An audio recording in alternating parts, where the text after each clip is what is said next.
जय हिंद दोस्तों, स्वागत है आपका हमारे YouTube channel Allen geography UGC NET JRF में। फ्रेंड्स, मेरा नाम खोचंद वर्मा है। मैंने जेआरएफ क्वालिफाई किया है विद 99.6 परसेंटाइल के साथ। और मैं अपने इस यूट्यूब चैनल पर यूजीसी नेट जेआरएफ सहित जो डिफरेंट परीक्षाएं हैं, जैसे आपका TGT, PGT, GIC, LT, KBS, NBS, DSSB, GDC, assistant professor आदि एग्जाम्स की तैयारी ज्योग्राफी सब्जेक्ट से करवाता हूँ। तो लास्ट क्लास में हमने डिस्कस किया था कि हम लोग ज्योग्राफी के लिए एक अच्छा नोट्स कैसे बना सकते हैं। आप लोगों की बहुत ही डिमांड थी, और मेरा जो एक्सपीरियंस रहा है अभी तक का, और बहुत सारी चीज़ें जो हमारी पूरी टीम तैयार की है, वो मैटर मैंने आपको दिया। मैंने आपको बताया कि आप एक ज्योग्राफी का नोट्स कैसे बना सकते हैं, और इवन मैंने ये भी बताया था कि आप बना के हमको भेजेंगे तो ये आपके लिए बेनिफिट होगा। हम उसमें बता सकते हैं, बता पाएंगे कि आप में कमी कहाँ पे हुई। आज से हम लोग जो मॉर्फोलॉजी स्टार्ट करेंगे, और मैंने लास्ट लेक्चर में बताया था, आज मैं दोबारा उसको रिपीट कर रहा हूँ कि जो मॉर्फोलॉजी से संबंधित जितने भी टॉपिक्स हैं वो सारे हमने कवर करने का प्रयास किया था लास्ट ईयर। और आप प्लेलिस्ट में जाके उसको देख सकते हैं। बहुत ही अच्छे टॉपिक्स थे और बहुत ही अच्छे तरीके से उसको कवर किया गया है। लेकिन बहुत सारे ऐसे टॉपिक्स थे जिसको हम टाइम नहीं था तो कवर नहीं कर पाए थे। और एग्ज़ाम के पैटर्न को देखते हुए कि जो नए कुछ टॉपिक्स आपके एग्ज़ाम में पूछे जा रहे हैं जो कि सिलेबस में उसका मेंशन नहीं है, तो उसको ध्यान में रखते हुए जियोमॉर्फोलॉजी के बहुत सारे ऐसे टॉपिक्स हैं जिसको हमने कवर नहीं किया है, उसको हम कवर करने का प्रयास करेंगे। तो उसी क्रम में हम लोग आगे बढ़ेंगे, और आज एक टॉपिक को अच्छे से डिस्कस करेंगे। इसको हम दो भागों में बांट के डिस्कस करेंगे। और आज के टॉपिक का जो नाम है, वो आपके टॉपिक का नाम है morphometry of drainage basin. Hindi medium वाले बिल्कुल परेशान ना हो, क्योंकि मैंने आपको बताया था कि आपको नोट्स बनाना पड़ेगा। आपको कहीं भी नोट्स लेने की ज़रूरत नहीं है। हम सारे पॉइंट्स इंग्लिश में यहाँ लिखते हैं, लेकिन उसकी हिंदी जरूर बताते हैं। आप उस चीज़ को अगर इंग्लिश में नहीं समझ पाते हैं, लेकिन मुझे नहीं लग रहा है कि आपको कोई ऐसा टर्मिनोलॉजी इसमें मिलने वाला है जो आपको समझ में नहीं आ रहा है। तो टॉपिक का नाम है मार्फोमेट्री ऑफ ड्रेनेज बेसिन, यानी जो आपका अपवाह क्षेत्र होता है उसकी आकार मिति। टॉपिक का हिंदी में नाम है कि अपवाह क्षेत्र की आकार मिति। ठीक है। तो एक टॉपिक है, यहाँ से कई बार एग्जाम में इसी वर्ष क्वेश्चन पूछे गए एग्जाम में। और वो जो क्वेश्चन पूछा गया था, आप लोग अपना क्वेश्चन पेपर खोल के देख सकते हैं। उसमें क्वेश्चन पूछा गया था, बाईफर्केशन रेशियो निकालना था आपको। ठीक है। बाइफर्केशन रेशियो था, या शायद लेंथ रेशियो निकालना था। आई थिंक बाइफर्केशन रेशियो जो यहाँ पर लिखा हुआ है टर्मिनोलॉजी आपकी एक बाइफर्केशन रेशियो, जिसको हिंदी में बोलते हैं द्विशाखन अनुपात। तो वहाँ पर आपको दो नदियों की लंबाई दिया गया था, पूछा गया था कि इसका बाइफर्केशन रेशियो क्या होगा। तो ये टॉपिक सिलेबस में मेंशन नहीं है। और ये जो टॉपिक पूछा गया है आपका, वो टॉपिक का नाम है मार्फोमेट्री ऑफ ड्रेनेज बेसिन, जो कि आपके जियोमॉर्फोलॉजी का एक बहुत ही इंपॉर्टेंट टॉपिक है। तो हमने सोचा कि इस टॉपिक से रिलेटेड इस बार ये क्वेश्चन पूछा गया है, तो अगली बार इस टॉपिक से रिलेटेड जो अदर पॉइंट है इसके, वो एग्जाम में आपके पूछे जा सकते हैं। क्योंकि इस बार जो पूछने का पैटर्न है काफ़ी डीप पूछा जा रहा है आपसे, बिल्कुल ऊपर से नहीं पूछा जा रहा है। और विथ कंसेप्ट पूछा जाता है, यानी कंसेप्चुअल क्वेश्चन ज़्यादा पूछे जा रहे हैं। तो आज हम लोग पढ़ने वाले हैं मार्फोमेट्री ऑफ ड्रेनेज बेसिन। ठीक है। यानी कि कोई जो नदी क्षेत्र होता है, अपवाह क्षेत्र होता है, उसकी आकार मिति क्या होती है। आप मार्फोमेट्री को जब तोड़ेंगे तो ये दो शब्दों से मिलकर बना है मार्फ धन मेट्री। मार्फ का मतलब होता है आकार, और मेट्री का मतलब होता है उसको मापना। क्योंकि आप जब देखते हैं कि कोई नदी है, तो नदी की सहायक नदियाँ होती हैं, सहायक की भी सहायक नदियाँ होती हैं, यानी जो उसकी जो है ट्रिब्यूटरी होती हैं, डिस्ट्रीब्यूटरी होती हैं। ठीक है। मेन रिवर होती हैं। तो इसका जो है एक दो पार्ट होता है। एक होता है क्वालिटेटिव एनालिसिस होता है, यानी जो है गुणात्मक इसका हम जो है विश्लेषण देखते हैं। और एक देखते हैं इसका हम मात्रात्मक विश्लेषण। मात्रात्मक विश्लेषण की जो अगर कोई रिवर है वो कितने एरिया को कवर करती है, उसकी कितनी रिवर ऐसी हैं जो उसकी सहायक नदियाँ हैं यानी ट्रिब्यूटरी हैं, तो इसका एक अपना अलग महत्व होता है। ठीक है। जियोमॉर्फोलॉजिस्ट के दृष्टिकोण में उसका अपना एक क्या होता है, महत्व होता है, जिसको हम क्या करते हैं, क्वांटिफाई करते हैं। यानी नंबरों से उसकी हम क्या करते हैं, एक जो मीनिंग निकलता है उसको निकालने का प्रयास करते हैं। ठीक है। तो उसी के सारे टॉपिक्स, ये सब टॉपिक्स हैं इस चैप्टर के, और ये सारे आपके एग्जाम में सीधे सीधे पूछे जा सकते हैं। तो इसी पे हम लोग आज क्या करने वाले हैं, डिस्कशन करने वाले। इसको हम दो पार्ट में करके देखेंगे, कि हम बहुत ज़्यादा लंबा वीडियो नहीं चाहते हैं कि आप लोग उससे बोरियत फील करें। तो हम लोग देखते हैं पहला जो टर्मिनोलॉजी है यहाँ पर क्या लिखा गया है, रिवर कैचमेंट एरिया, जिसको हिंदी में, हिंदी वाले हैं वो इसको लिख लें नदी, ठीक है। जो रिवर कैचमेंट एरिया यानी नदी जलग्रहण क्षेत्र, इसको बोल सकते हैं कि नदी जलग्रहण क्षेत्र। अब ये बहुत अच्छा टर्म है और ये सीधा सीधा आपके एग्जाम में पूछा जा सकता है, ठीक है। तो हम इस यहाँ पर एक फिगर ड्रा करते हैं, ये हो गई रिवर, जिसे मान लेते हैं ये होगी गंगा रिवर, ठीक है। हम एग्जांपल लेंगे जब जिसका नाम आप लोग जानते हैं तो आप लोग ज़्यादा समझ पाएंगे, ठीक है। तो ये कहाँ से निकलती है, ये निकलती है उत्तराखंड में एक स्थान है गंगोत्री ग्लेशियर, और गंगोत्री ग्लेशियर के पास एक स्थान है गौमुख। यही गौमुख से क्या करती है रिवर ओरिजिन होती है और लास्ट में कहाँ पर आके गिरती है, बे ऑफ बंगाल यानी बंगाल की खाड़ी में। ये हो गई गंगा, ठीक है। अब इसकी बहुत सारी सहायक नदियाँ हो गई, जैसे इसके जो है, जब हम गंगा नदी के जो दाहिने साइड में देखेंगे तो इसकी सबसे बड़ी ट्रिब्यूटरी कौन सी है, यमुना है, ठीक है। उसके बाद कौन सी है, सोन नदी है। इधर से जब इसकी लेफ्ट ट्रिब्यूटरी देखेंगे तो कौन कौन सी नदी है, रामगंगा है, और जो है घाघरा है, इसी के बीच में एक नदी है गोमती है, गंडक है, ठीक है, कोसी है और महानंदा है। यानी इसकी क्या हो गई, सहायक नदियाँ हो गई। तो अब क्या हो गया कि अगर इसको हम एक रफली स्केच करते हैं कि जो इसकी सहायक नदियां हैं इसको हम आपस में मिलाते हुए एक मैप ड्रा करते हैं कुछ इस प्रकार से, यानी जहाँ जहाँ से इसकी सहायक नदियां उसको हम क्या करते हैं, इसे आपस में मिला देते हैं। अब क्या होगा, एक आपका बॉक्स तैयार हो गया। इस बॉक्स के अंदर ही आपकी क्या है, ये मेन रिवर है जो गंगा रिवर है, और इसी बॉक्स के अंदर क्या है आपका, एक इसकी जो सहायक नदियां हैं जो इसकी ट्रिब्यूटरी हैं वो नदी हो गई। तो जो रिवर कैचमेंट एरिया होता है यानी नदी जलग्रहण क्षेत्र होता है, वो क्या होता है, सहायक नदियां और मुख्य नदियां जिस क्षेत्र से होकर, ठीक है, जल बहाकर, या जिस क्षेत्र से जल बहाकर जो है बहती हैं, उस पूरे एरिया को क्या बोला जाता है, रिवर कैचमेंट एरिया बोला जाता है। हम इसको दोबारा बोलते हैं कि रिवर कैचमेंट एरिया क्या होता है, प्रमुख नदी और उसकी सहायक नदी जितने दूर क्षेत्रफल के जो है जल को बहाकर ले जाती हैं, उस पूरे एरिया को क्या बोला जाता है, रिवर कैचमेंट एरिया बोला जाता है, ठीक है। अब इसमें क्या है, इसमें हमने क्या बोला कि नदी की जो है सहायक नदियां और मुख्य नदी, ये मुख्य नदी हो गई, ये सहायक नदी हो गई।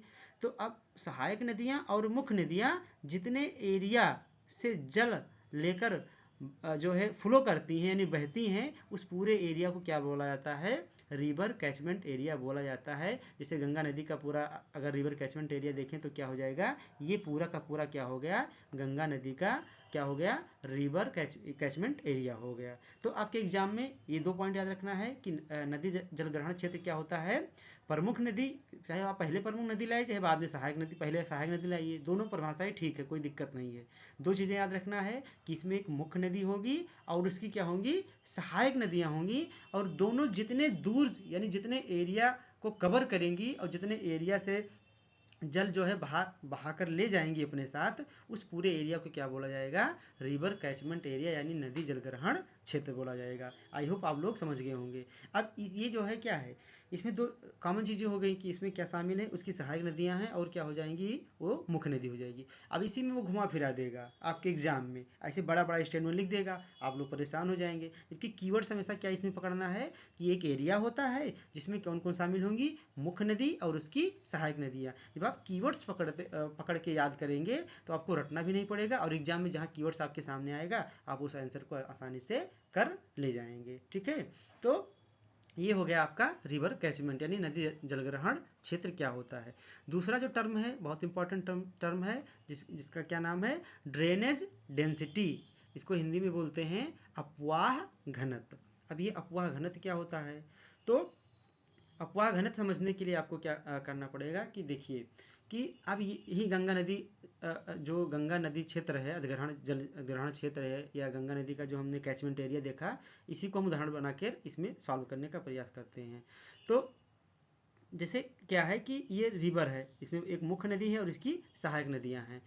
तो अब क्या है कि जो अपवाह घनत्व होता है वो क्या होता है कि जैसे ये आपकी गंगा नदी है और उसकी सहायक नदियां हैं, तो अगर हमें प्रत्येक इस पूरे जो उसकी सहायक नदी है और जो मुख्य नदी है, इन सारे नदियों को मिलाकर हमें क्या याद करना हो, इसकी लंबाई निकालनी हो। क्या निकालनी हो? लंबाई निकालनी हो। जैसे हम एग्जांपल ले लें कि गंगा जो रिवर है उसका कैचमेंट एरिया जितना है, उस कैचमेंट एरिया की हमें लंबाई आपको बतानी है कि आप उसकी बताइए लंबाई कितनी है। ठीक है, तो आप क्या करेंगे, ये मुख्य नदी है इसको भी मेजर करेंगे, इसकी सहायक नदियां हैं उसको भी क्या करेंगे, मेजर करेंगे। तभी तो आप निकाल पाएंगे कि जो है इस जो है गंगा नदी यानी जो रिवर जो गंगा नदी का कैचमेंट एरिया है उसकी लंबाई कितनी है।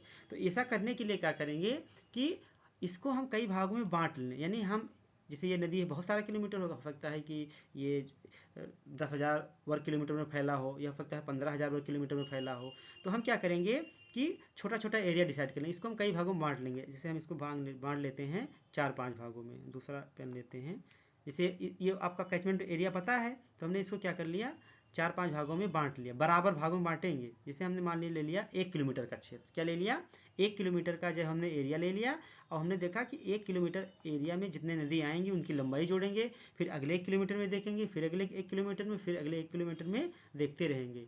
तो ड्रेनेज डेंसिटी क्या होती है, एक इकाई क्षेत्रफल में, हमने क्या शब्द लिया, एक इकाई क्षेत्रफल में, और यहाँ पर इकाई कितनी है, 1 किलोमीटर। आप कुछ भी मान सकते हैं, आप 4 किलोमीटर ले सकते हैं, आप 5 किलोमीटर ले सकते हैं, हमने सुविधा के अनुसार यहाँ पर 1 किलोमीटर ले लिया।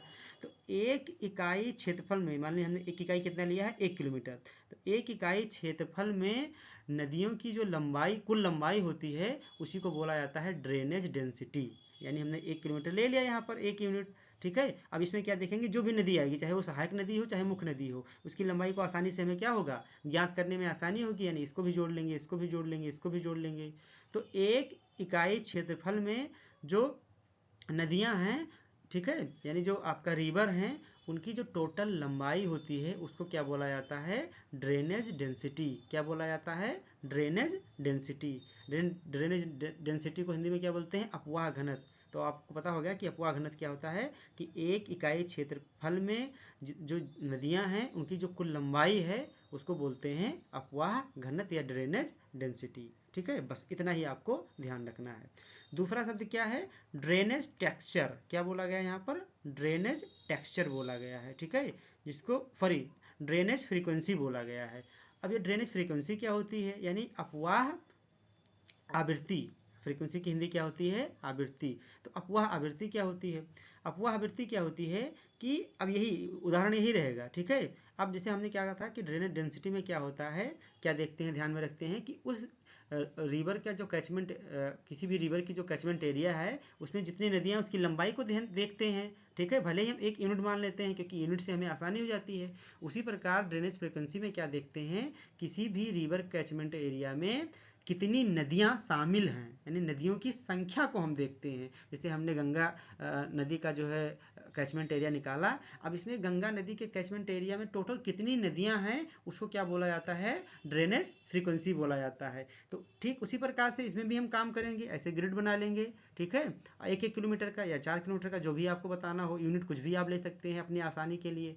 तो अब इसको जो अगर हम परिभाषित करेंगे तो परिभाषा इस प्रकार लिखेंगे कि एक इकाई क्षेत्रफल, हमने जैसे क्षेत्रफल एक इकाई क्या माना है, 1 किलोमीटर, तो एक इकाई क्षेत्रफल में नदियों की संख्या को क्या बोलते हैं, ड्रेनेज फ्रीक्वेंसी बोलते हैं। जैसे एक इकाई हमने मान लिया, अब एक इकाई आप कुछ भी मान लिया, 4 किलोमीटर 5 किलोमीटर, उसमें गिनेंगे 1 2 3 4 5 6, बहुत सारी नदियां हो सकती हैं।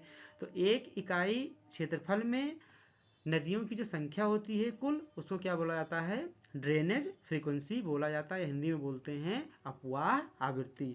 अब जैसे आपके एग्जाम में क्वेश्चन कैसे आएगा, दे देगा कि ड्रेनेज फ्रीक्वेंसी क्या है, पहला ऑप्शन दे देगा कि एक इकाई क्षेत्रफल में नदियों की संख्या को, दे देगा एक इकाई क्षेत्रफल में नदियों की लंबाई को, एक इकाई क्षेत्रफल में नदियों की कुछ और दे देगा, चौड़ाई को दे देगा। अब आप कंफ्यूज हो जाएंगे। इसलिए डेंसिटी में क्या आपको ध्यान रखना है, लंबाई, और फ्रीक्वेंसी में क्या ध्यान रखना है, नदियों की संख्या को ध्यान में रखना है। अगला क्या है, अगला है ड्रेनेज टेक्सचर। ठीक है, इसको बोलते हैं अपवाह टेक्सचर की हिंदी आप लोग देख लीजिएगा। इसको आप जो है टेक्सचर का मतलब गठन शायद होता है, हिंदी में इसको बोलते हैं। तो इसको हिंदी में क्या बोलते हैं, अपवाह गठन। वैसे इससे अच्छा है तो आप ड्रेनेज टेक्सचर तो याद ही रख सकते हैं। अब ये ड्रेनेज टेक्सचर क्या होता है, ड्रेनेज टेक्सचर क्या होता है कि एक इकाई क्षेत्रफल में जो दो नदियां हैं उनके बीच में दूरी कितनी है, यानी दो नदियों के बीच में जो स्पेस है किसी भी एक इकाई क्षेत्रफल में जो है दो नदियों के बीच की जो दूरी होती है उसको क्या बोलते हैं, ड्रेनेज टेक्सचर बोलते हैं। ठीक है, ड्रेनेज टेक्सचर पे बहुत कम काम हुआ है। इस पे जो सबसे ज़्यादा काम करने वाले जियोग्राफर हैं, जियोमॉर्फोलॉजिस्ट हैं, वो हैं इलाहाबाद यूनिवर्सिटी के भूतपूर्व प्रोफेसर जो है ये प्रोफेसर सविन सिंह सर। ठीक है, इन्होंने ड्रेनेज टेक्सचर पे बहुत ज़्यादा काम किया है, बाकी पूरे वर्ल्ड में बहुत ज़्यादा काम इस पे नहीं हुआ है। तो अब आपको समझ में आएगा कि ड्रेनेज टेक्सचर क्या है, कि एक इकाई क्षेत्रफल में लाइट शायद जो है चली गई है, तो मुझे लग रहा है कि हम लोग इसको कंटिन्यू कर लेते हैं।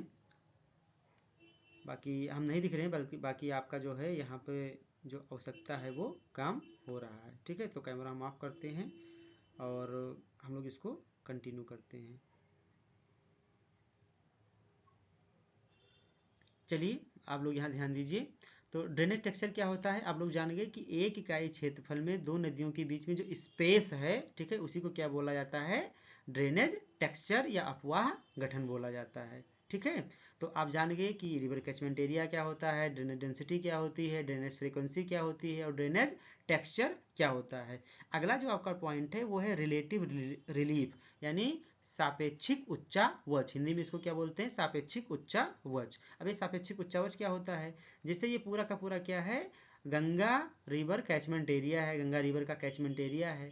तो जब आप नदी में जाते हैं, अगर आपके आसपास भी कोई नदी होगी, तो आप देखेंगे कि उस नदी में कोई ना कोई एक जैसे कोई स्थान बहुत ऊंचा होता है यानी कम गहरा होता है, और कोई स्थान क्या होता है, बहुत ज़्यादा गहरा होता है। ठीक है, तो इसे गंगा रिवर में अगर हम दो पॉइंट चूज करने के लिए बोल दें कि इसमें सबसे गहरा पॉइंट क्या है और सबसे कम गहरा पॉइंट क्या है। ठीक है, तो जैसे सबसे गहरा पॉइंट है मान लीजिए है 100 मीटर। ठीक है, और जो सबसे ऊंचा पॉइंट है रिवर में वो है मान लीजिए 50 मीटर।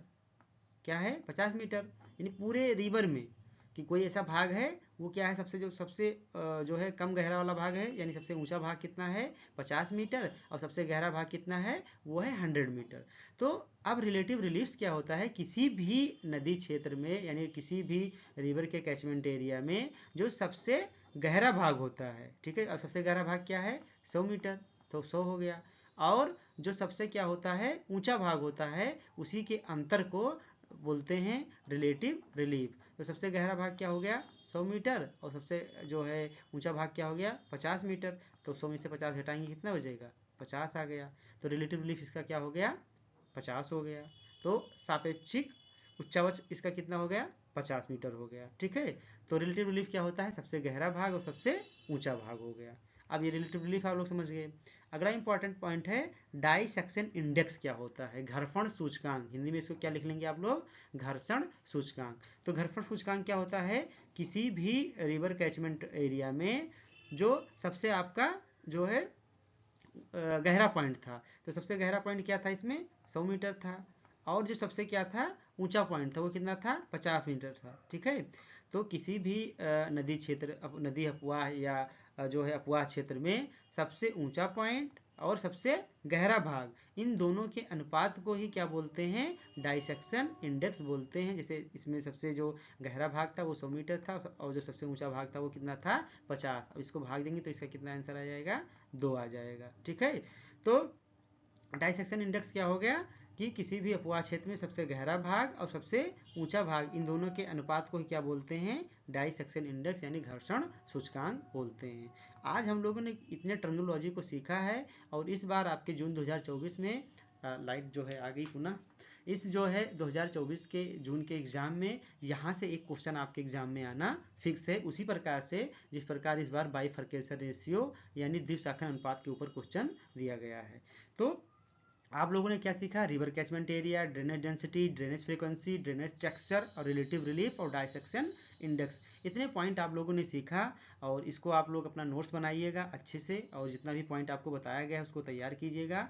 ये तो दोनों पॉइंट है बाइफर्केशन रेशियो और लेंथ रेशियो, इसमें थोड़ा सा क्या है कि कुछ जियोग्राफर ने काम किया है जिसके ऊपर आपसे एग्जाम में क्वेश्चन पूछे जाने की संभावना बहुत ज़्यादा है। तो इस पर हम कल बात करेंगे और बहुत अच्छे से बात करने वाले हैं, क्योंकि इसमें स्ट्रॉलर और श्रीयू कुछ मैथड्स हैं, उन मैथड्स की चर्चा करना इंपॉर्टेंट है, क्योंकि यहाँ पे दो टॉपिक कवर होते हैं, आपका ये प्रैक्टिकल का भी टॉपिक है और आपका क्या टॉपिक है, ये जियोमॉर्फोलॉजी जियोमॉर्फोलॉजी का भी टॉपिक है। तो यहाँ से क्वेश्चन बनना स्टार्ट हो गया है।